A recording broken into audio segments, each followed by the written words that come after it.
Hi, my name is Takif Hakimi bin Rosli. You can call me Takif, and I'm from Business Management course. And my student ID is 220112660. And we are from Group 6. So today, we are going to present Empowering Equality, Advancing Gender Justice for a Sustainable. So this is our group members and the table of contents. Now, let's start with the introduction. Our study focuses on gender justice. Gender justice is still a major issue globally and in Malaysia. Inequalities remain deeply rooted in cultural expectation, institutional practices, and everyday behaviors. These challenges affect both women and marginalized gender groups. Our topic is strongly connected to SDG 5, which is gender equality, and SDG 10, which is inequalities. When gender justice improves, societies become stronger, more inclusive, and more senior roles. In our country, gender gaps remain visible in labor force participation, leadership position, wages, and political representation. Even though many women are highly educated, they are still underrepresented in senior roles.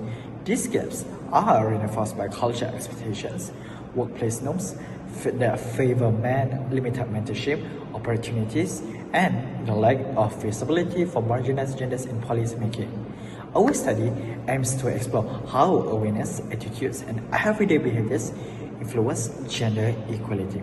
We examine gender role perceptions, decision-making practices, and structural barriers within social and institutional contexts. For our finding of this study, we can support the development of more inclusive policies, educational programs, and institutional reforms. This contributes to a more equitable and sustainable nation. Next is problem statement. Gender inequality remains a persistent issue in Malaysia.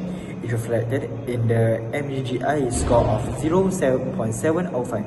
Inequalities continue across economic participation, leadership, political representation, and social empowerment.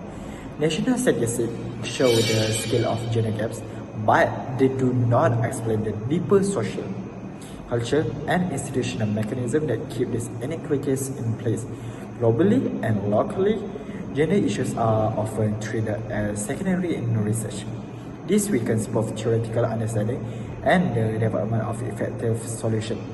Structural and cultural barriers reinforce each other. Social expectations shape gender roles, while institutional policies are often inconsistently applied or weakened by cultural norms. Although gender policy exists on paper, implementation often fails to reflect women's real experience, creating a wide gap between formal equality and everyday reality. In Malaysia, despite high education attainment, women remain underrepresented in leadership and professional sectors due to institutional and social norms that limit participation. The main issue is the lack of details, context-specific understanding of how norms, attitudes, and institutional practices interact to produce and sustain gender equality. Current implementation reliability on macro-level data, which means everyday experiences and dynamics without deeper insight. Policies risk being effective or poorly equated. By combining macro-level data with micro-level insight, this study provides evidence-based guidance aligned with SDG 5 and SGTs, which support more inclusive, effective, and sustainable strategies. Hi sir, my name is Muhammad Faris Azhad bin Azruniza. I am business management student, and today I will talk about the objective of this study. So for this study, we have three objectives. Number one, we want to explore how gender role perception affects support for inclusive campus policies. Next, we want to identify social, cultural, and institutional factors that contribute to gender disparities in opportunities and leadership. And lastly, we want to evaluate how gender inequalities affect student access to education, leadership, and support for gender inclusive policies aligned with SDG 5. So next, I will talk about research question. Now, I will discuss about our research question. So for the research question, we have developed three critical questions that align with our objective earlier. So one of them is, how does the study intervention or framework specifically address the systematic barriers such as economic, political, or social in Malaysia that hinder gender justice in the context of sustainable development. Next, what is the measurable impact of the implemented strategies on enhancing the agency and participation of women and marginalized gender in a sustainable development initiative? And lastly, for our research question is, how do the key findings contribute to the achievement of a specific sustainable development goals such as SDG 5, and what broader implication do they hold for advancing gender justice globally? So that's all from me. Thank you, sir. Hi, my name is Chris Natalie. I'm from Business Students. My student ID is 24001916. This methodology for research design our study used a quantitative survey to measure students' awareness, attitudes, and challenges related to gender equality on campus. This method helped us gather data quickly and analyze it statistically. We also linked the study to SDG 5 to show its importance for sustainability. Data were collected through Google Form for SI access and organized error-free responses. The methodology for sample size and parameters, we surveyed 100 UTP students ranged age 18 until 23, randomly selected to answer diversity in gender programs and backgrounds. University students were chosen because their daily experiences influenced their views on gender equality.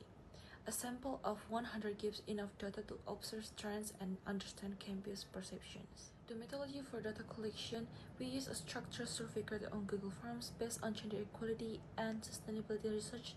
The survey included multiple choice, tick box, Likert scale, 0 until 10 rating, and open-ended questions to capture student views and experience. The online format made it easy for students to participate, and Google Forms help organize all responses clearly for analysis. For data analysis, we use both quantitative and qualitative methods. Descriptive statistics and visual charts were used to identify patterns in students' awareness and attitudes. For the open-ended question, we applied thematic analysis to highlight recurring ideas about gender justice by combining both methods. We gained a clearer understanding of the barriers and opportunities related to gender equality on campus, supporting the study condition to SDG 5 and SDG. Hello, Assalamualaikum. My name is Yaki Misha from Business Management Program. I will be presenting the results and discussion for this topic. We have used the survey method to collect data. As you can see on the screen, there are a total of 10 questions that has been asked, and the data has been collected and distributed into graphs and pie charts. So the first question being, we asked the age of the respondees, the gender, their race, hometown location. Um, the fifth question we asked was, how would you describe your current level of awareness about gender equality issues? And next is, on a scale of 0 to 10, how much do gender expectations influence who gets to speak up or lead during meetings, social events, or group discussions? The seventh question is, in your observation, which areas currently demonstrate the greatest gender disparities in participation or recognition? Eighth is, how confident are you that your academic, social, or community settings effectively promote fairness? Ninth, please describe a recent situation in which gender affected opportunities, recognition, or social responsibilities in your daily interactions, such as in classroom, social activities, volunteer work, or digital communities. And the last question is, in your current workplace, club, or organization, have you noticed situations where men and women are treated differently in terms of responsibilities, leadership, or recognition? Okay, now moving on, the demographics. From what we can see on the graphs and pie charts, the age are mostly 19 to 23 years old. Majority is Malay, which is 47%, male 52%, female 48%. And hometown, the urban areas are 55%, the suburban is 33%, rural is 12%.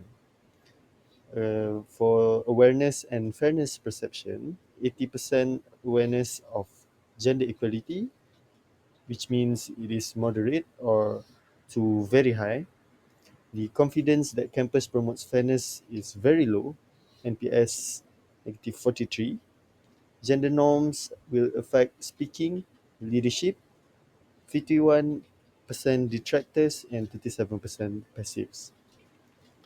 Experiences of differential treatment: 23% says it's frequent, 43% says that it's occasionally, and only 12% never experience it. As you can see, based on the statistics here, most have actually experienced it rather than not experiencing the gender disparities of equality. Overall insight: high awareness does not mean high fairness. Structural and cultural biases remain strong.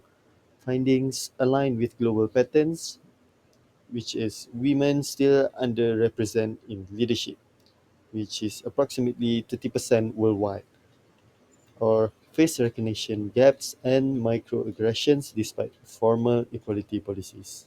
Thank you. Good evening, I'm Keithigan, and today I'll present conclusion and recommendation.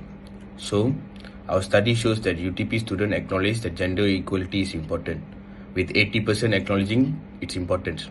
However, despite this awareness, students display low confidence in fairness, reflected by promoter score of -43. We also discovered noticeable gaps in several areas, particularly in leadership, opportunities, recognition, skill building, and visibility tasks. These gaps suggest that certain group may not be receiving equal access or equal treatment. So, what this result tells us about the gender equality in UDP? Even though students understand gender equality, structural and cultural barriers still exist within the environment. So this issue is so closely related to the United Nations Sustainable Development Goals, specifically SDG 5, which focuses on gender equality, and SDG 10, which aims to reduce inequalities. To move forward, UTP must strengthen both institutional commitment and overall cultural for fairness and inclusivity. Based on our findings, we recommend several improvements. First, expanding leadership pathways for underrepresented groups. Second, enhancing recognition systems and mentorship support. And finally, providing more equal access to skill building and visibility opportunities. For future research, we suggest expanding the study to other universities for broader comparisons. It also important to consider intersectional factors such as gender combined with race or socio-economics background. And lastly, tracking in long-term impact of inclusive policies and mentorship programs would give us deeper insight. In conclusion, awareness is the only first step.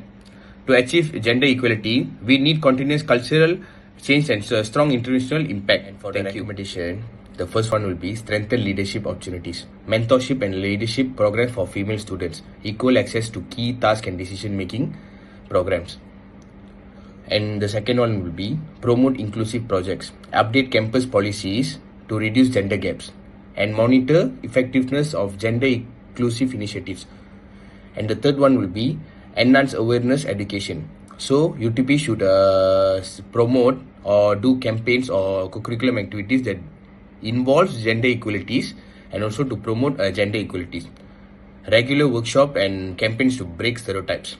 And the fourth one will be remove structural and cultural barriers, reduce bias in group work, should give equal opportunities for the female students, support student balancing study and caregiving roles. The last one will be build a cultural fairness for all the students, transparent recognition systems in project and organizations, encouraging peer-led initiatives that celebrate diversity. So that's all for now. Thank you.